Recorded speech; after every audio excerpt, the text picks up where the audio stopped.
Chapter 1. The Healer of Redemption. In the West, some are known by the speed of their gun, others by the weight of their gold. Elara Vance was known by the gentle certainty of her hands. In the small, dust-swept town of Redemption, a place named for a hope it rarely delivered, she was its quiet beating heart. They called her the Cactus Rose, a name whispered, with a mixture of respect and melancholy. Like the desert flower, she had bloomed in the harshest of lands, resilient and beautiful, yet protected by a wall of subtle thorns that kept the world at a careful distance. At 62, Elara's life was a tapestry woven with the threads of solitude and service. Her face framed by a braid of silver hair, as intricate as a physician's stitch, was a map of a life lived with purpose, but not always with joy. Her eyes, the colour of moss, after a rain held a healer's wisdom, and a woman's long-held sorrow. She was the town's doctor, midwife, and herbalist. Her knowledge a blend of formal training from a past life in the East and the hard-won lessons of the frontier. Her small cottage stood at the edge of town, a bastion of order against the chaos of the prairie. It was surrounded not by a fence, but by a sprawling, meticulously tended garden. Here grew not just vegetables, but her life's work yarrow for fevers, willow bark for pain, chamomile for troubled sleep, and comfrey for mending broken bones. The air around her home smelled of crushed mint drying lavender and the clean, earthy scent of life itself. Decades had passed since she had arrived in Redemption, a young widow with a medical bag and a heart shattered by a loss so profound it had silenced her youth. She had buried her husband, a promising young doctor taken by cholera, and with him she had buried a part of her own soul. She had poured all that remained of her love and care into the town, mending its bodies while carefully guarding her own spirit.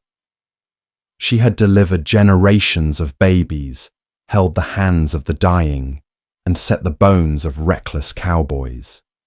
She was an institution, a fixture as reliable as the setting sun. Yet no one truly knew her. They knew her skill, her kindness, her unwavering calm. They did not know the woman who sat alone by her fireplace at night, reading poetry from a worn leather book, the ghosts of unspoken conversations filling the quiet spaces.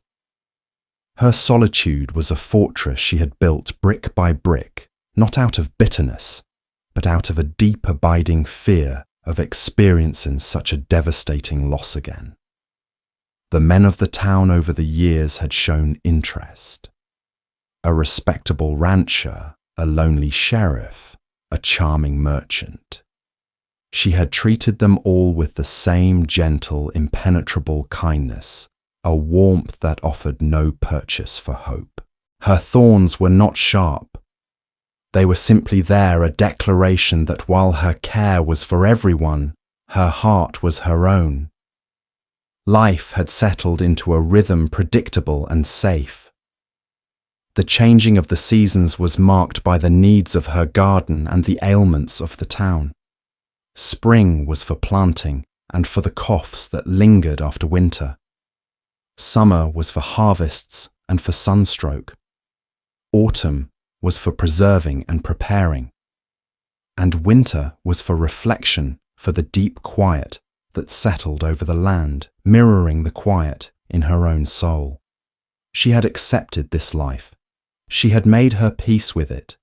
She did not know that the deepest frosts often come just before the most unexpected spring. Chapter 2. The Stranger in the Storm. The storm came without warning, a furious black-bellied squall that galloped across the plains, unleashing a torrent of wind and rain that turned the dusty streets of Redemption into rivers of mud. It was a violent primal storm, one that rattled windows and sent even the most hardened souls scurrying for shelter. Elara was in her workshop grinding herbs by the light of an oil lamp, the rhythmic crunch of the mortar and pestle a comforting counterpoint to the howling wind. It was then she heard it, a sound distinct from the storm's fury. A desperate splintering crash, followed by the high panicked whinny of a horse. It came from the direction of the old Cottonwood Pass, a notoriously treacherous stretch of road. Duty, the ingrained instinct of a lifetime, overrode caution. Donning a heavy oilskin cloak, Elara grabbed her medical bag and a lantern. The wind tore at her, trying to rip the cloak from her shoulders, and the rain stung her face like icy needles. The lantern cast a frantic dancing circle of light on the churning mud as she made her way towards the pass. The scene was one of chaos. A small cart, a traveller's wagon, lay shattered against a large boulder, one of its wheels splintered into a dozen pieces. A horse with a bleeding leg stood trembling nearby, its eyes wide with terror, and half submerged in a newly formed gully of rushing water lay a man. He was unconscious, his face pale as death in the flickering lamplight. Elara waded into the cold, swirling water, her medical training taking over. She felt for a pulse at his neck. It was there, but faint and thready. He was not a young man. His hair plastered to his forehead was more salt than pepper. His face, even slack in unconsciousness, was one of character, etched with the lines of travel and thought, rather than violence. With a strength born of necessity, she managed to drag him from the gully and onto the muddy bank. A quick, practiced examination revealed the extent of the damage, a nasty gash on his forehead, likely from hitting the rock, and his left leg was twisted at an unnatural angle. A broken tibia, most likely, and a bad one. He was soaked through, and his body was already losing precious heat. Getting him back to her cottage was a monumental struggle. She managed to calm the injured horse, tethering it loosely before focusing on the man. She half dragged, half carried him, her own body straining with the effort, the mud sucking at her boots with every step. By the time she got him through her door and onto the thick rag rug before her fireplace, she was exhausted, soaked, and breathing heavily. But there was no time for rest. She worked with a swift, focused efficiency that belied her age. She cut away his wet, muddy clothes, the simple, durable garb of a traveller, not a cowboy or a gunfighter. She covered him with thick wool blankets and placed warmed bricks wrapped in towels around him to fight off the hypothermia. She cleaned and stitched the gash on his head, her needle moving with the precision of an embroiderer. Then she turned her attention to the leg. It was a compound fracture, the sharp end of the bone having torn through the skin. It was a dangerous, messy injury, one prone to infection.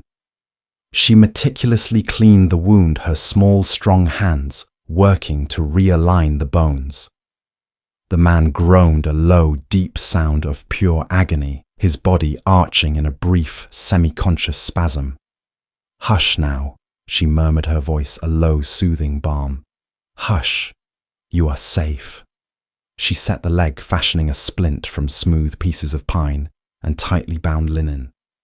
She applied a thick poultice of comfrey and yarrow to the wound to ward off infection and encourage mending. All through the night, as the storm raged outside, she worked. She sat by his side, monitoring his breathing, checking his fever and changing his dressings. She was no longer Elara Vance, the solitary woman. She was the healer, lost in the sacred, all-consuming ritual of saving a life. She did not know his name or where he came from or what ghosts he carried. He was simply a life flickering in the darkness, and she was the one cupping her hands around the flame. Chapter 3. The Unfolding of Pages. The stranger drifted in and out of consciousness for 2 days. The storm passed, leaving behind a world washed clean, the air crisp and cool. In the lucid moments between waves of fever and pain, he would open his eyes the color of faded denim clouded with confusion, and see her. He would see a calm face in the lamplight, feel a cool hand on his brow, and hear a soft voice murmuring assurances before the darkness claimed him again. On the 3rd morning, the fever broke. He woke to the smell of brewing coffee and baking bread. Sunlight streamed through a nearby window, illuminating dust motes dancing in the air.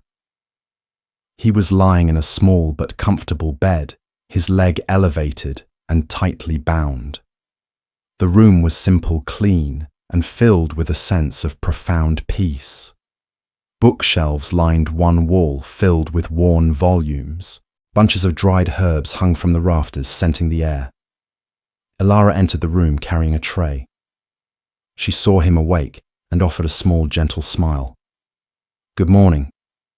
It seems you've decided to rejoin the world." His voice was a dry rasp. Where am I?" "You are in my home, in the town of Redemption," she said, placing the tray on a small table beside the bed. It held a bowl of thin broth and a cup of willowbark tea. "You had an accident in the storm. Your wagon is lost, I'm afraid, but your horse is safe in my stable. Now drink this. It will help with the pain." He struggled to sit up, hissing, as a jolt of pain shot through his leg. "My leg. Broken," she stated simply. "A bad break, but clean now. It will heal, but it will take time. You will be my guest for a while, it seems." He looked at her, truly seeing her for the first time. He saw the kindness in her eyes, the quiet strength in her posture. I owe you my life," he said, the words heavy with gratitude. "You owe me nothing," she replied, her tone gentle but firm. "It is my work. My name is Elara Vance, Silas Croft," he said, extending a hand. His grip was weak, but his touch was firm. "I am, or was, a traveller." And so began the period of healing. The days unfolded with a quiet, predictable rhythm. Elara would tend to Silas's needs, changing his dressings, bringing him his meals, and administering her herbal remedies. In the beginning, their conversations were brief, practical, but as Silas's strength slowly returned, something else began to grow between them. He was a man of words and observations. When she brought him his tray, she noticed a small leather-bound journal and a pencil on his bedside table. He would spend hours writing, his brow furrowed in concentration. One day she asked him what he wrote. "I'm a chronicler," he explained, a touch of shyness in his voice. "I travel and I write down what I see. The stories of people, the descriptions of towns, the names of plants and birds. The West is changing so fast, Elara. The wildness is being tamed, fenced in. The old ways are fading. I suppose I'm trying to capture it before it disappears entirely. A fool's errand, perhaps. No errand that seeks to preserve truth is ever foolish," she replied, her eyes lingering on his journal. In turn, he began to see the world she had built. He watched her work in her garden from his bed, her movements fluid and knowledgeable. He saw the townspeople come to her door, their faces etched with worry, and watched them leave with a mixture of relief and hope. He saw the respect, the reverence they held for her. He saw the cactus rose in her element. He also saw the loneliness. He saw the way she would pause in her work, and stare out at the distant horizon, a shadow of longing in her eyes. He saw the solitary way she ate her own meals after he had finished his. He saw the fortress of solitude she lived in, and for the first time he felt a desire not to chronicle it, but to understand it. As he grew stronger, he was able to move from the bed to a chair by the fire.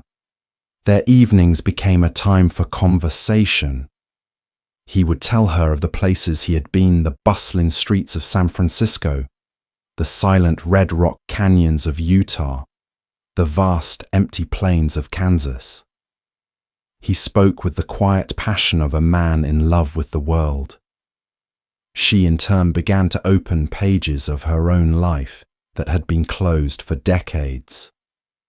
She spoke of her youth in Philadelphia, of her studies of the brilliant, kind man she had married, and of the dream they had shared to bring medicine to the frontier. She spoke of his death with a calm, practiced detachment, but Silas heard the tremor of old grief still vibrating beneath the surface. He did not pry or offer empty platitudes. He simply listened, and in his quiet, attentive presence, Elara felt a strange sense of release. She was speaking to an equal, a man who understood the language of loss and the weight of a solitary life. The thorns around her heart, so long in place, began to feel less like a defense and more like a cage. One evening, as she was telling him about a particularly difficult birth she had attended years ago, she faltered, her voice thick with emotion. She stopped, embarrassed by her own vulnerability. Silas did not look away. He simply said, "You carry the weight of this whole town on your shoulders, Elara. It's all right to let it rest for a moment." In that simple statement of acknowledgement, Elara felt a profound shift. For decades, people had come to her for healing. No one had ever seemed to consider that the healer herself might be in need of a gentle hand. Chapter 4. The gardener and the chronicler weeks turned into a month, and then another. The sharp edges of Silas's injury began to soften into a dull, manageable ache. With the help of a crude crutch he fashioned from a sturdy tree branch, he began to move about the cottage and then tentatively into the garden. The garden became their shared space, a middle ground between her world of healing and his world of observation. He could not do the heavy work, but he could sit on a low stool for hours weeding the vegetable beds, with his good hand, his injured leg stretched out before him. He would watch her, mesmerized by her deep instinctual connection to the earth. "How do you know?" he asked one afternoon, watching her crush a leaf between her fingers and inhale its scent. "Know what, Silas? Which ones heal and which ones harm? Which ones to combine? It's like a language you're fluent in." She smiled, a genuine, unburdened smile that made her look years younger. "It is a language. The earth speaks it. You just have to learn to listen. It's not so different from what you do. You listen to the stories of people. I listen to the stories of the plants." He fell silent, struck by the simple truth of her words. He had always seen himself as an observer, separate from the world he chronicled. She was a part of it, woven into its very fabric. He began to help in small ways. He sharpened her gardening tools with a whetstone he found in her shed. He repaired the latch on her gate, his hands surprisingly deft for a man of letters. He would read to her in the evenings from his collection of books which he'd salvaged from his wrecked wagon. His voice, a calm and pleasant baritone, filled the quiet cottage, chasing away the ghosts. They fell into a gentle domestic rhythm that was new and profoundly comforting to them both. It was a partnership unspoken and unassuming. The stark lines of their individual solitudes began to blur. His journal entries, once filled with broad observations of the land, now contained detailed sketches of her garden, of the way the light fell across her face as she worked, of the quiet strength in her hands. One evening he showed her his journal. He was hesitant, as if sharing a part of his soul. She read his descriptions of redemption, of its people of her. He had written, "Her name is Elara, but they call her the cactus rose. It is a name given in reverence, but it is incomplete.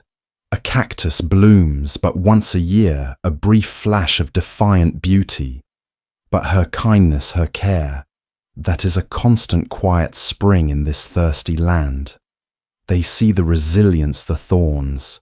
They do not see the wellspring from which it all flows." Elara looked up from the page, her eyes shining with unshed tears. No one had ever seen her so clearly. They saw the healer, the strong widow, the fixture. He saw the source. "Silas," she whispered, her voice choked with an emotion she couldn't name. He reached out, not to touch her, but simply holding his hand in the space between them, an offering of silent understanding. And she, in turn, felt an almost overwhelming urge to bridge that gap. The air was thick with unspoken words, with the weight of 2 lifetimes of loneliness and the dawning, terrifying, wonderful possibility of it ending. This newfound intimacy was as fragile as a seedling. It frightened Elara as much as it comforted her. To feel this way again at her age felt like a folly, a betrayal of the quiet peace she had so carefully constructed. Her fortress was being dismantled not by a siege, but by a quiet man with kind eyes and a deep understanding of the stories the world told. The town began to notice. When Sheriff Miller came by to check on the invalid, he saw the easy companionship between them and left with a thoughtful, knowing look on his face. Martha Gable, the town's most prodigious gossip, saw them sitting together in the garden, and the news spread through Redemption like a summer wildfire. The cactus rose, it seemed, was no longer standing alone. Elara felt their stares, heard their whispers, and it made her want to retreat, to rebuild her walls. But then she would look at Silas, at the quiet dignity of his healing, at the way his presence filled the empty spaces in her home and her life, and she knew she could not go back. To do so would be to choose the familiar silence over the uncertain music that was beginning to play. Chapter 5. A shadow from the past. Just as Silas was beginning to walk without his crutch, a stranger rode into Redemption. He was not like the usual drifters or cowboys. He was dressed in a dark city-style suit that looked out of place in the dusty town. His face was sharp and intelligent, his eyes cold and observant like a hawk's. He didn't head for the saloon. He went to the hotel, took a room, and began to ask questions. Sheriff Miller, a man whose instincts had been honed by 30 years of keeping a fragile peace, reported it to Elara during a visit.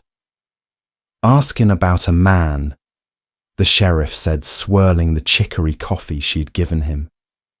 "A traveller. Older fella, walks with a limp. A writer," he said. "Knew his name too. Croft." Elara felt a chill go through her that had nothing to do with the morning air.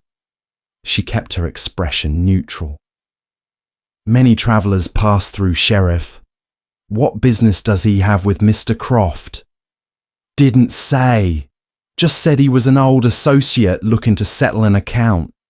The man gives me a bad feeling, Elara. He's too quiet, too watchful, like a snake sunning itself on a rock. You don't know it's dangerous until it strikes. When she told Silas, she saw a look cross his face she had never seen before, a flash of cold, hard fear instantly masked by a weary resignation. It was the look of a man meeting a ghost he had long been expecting. "What is it, Silas?"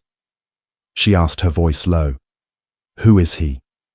Silas was silent for a long time, staring out the window at the distant mountains.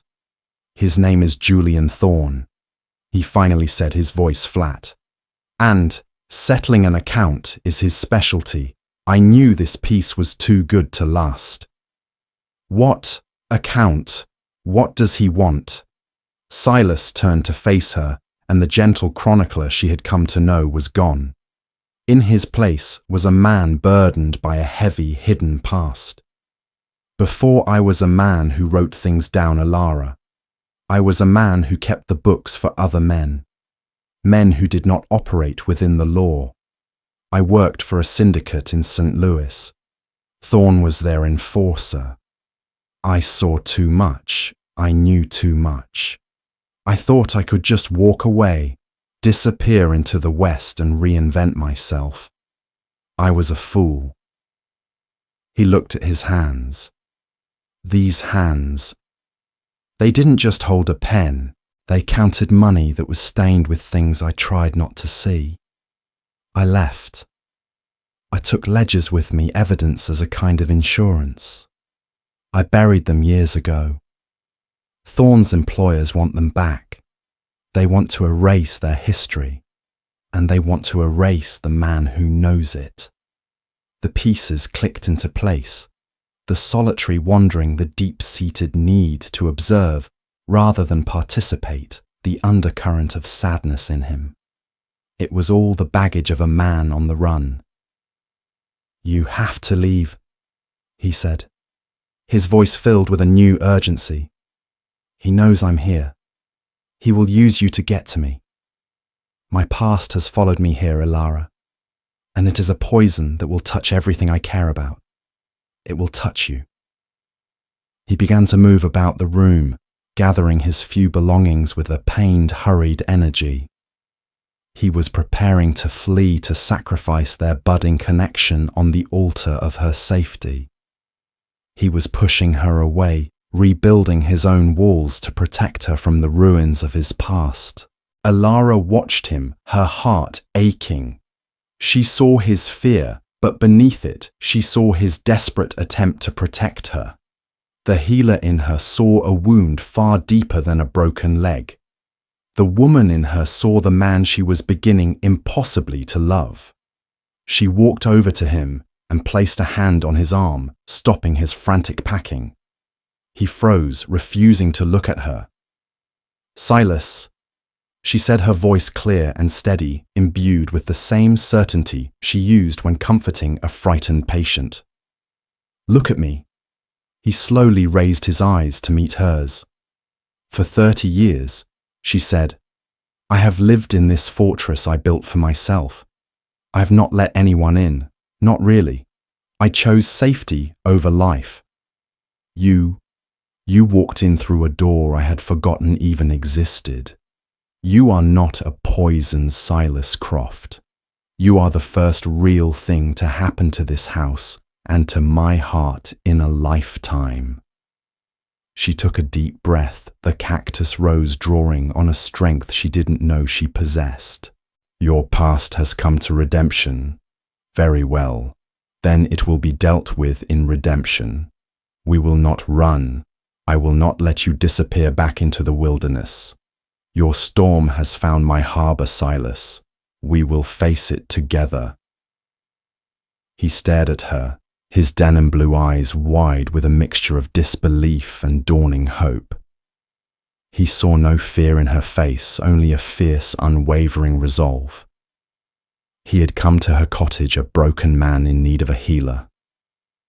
He realized now that they were both broken in their own ways, and that perhaps together they could finally begin to mend. The last bloom of the cactus rose was not just beautiful, It was forged in the fire of the desert, and it would not be so easily swept away.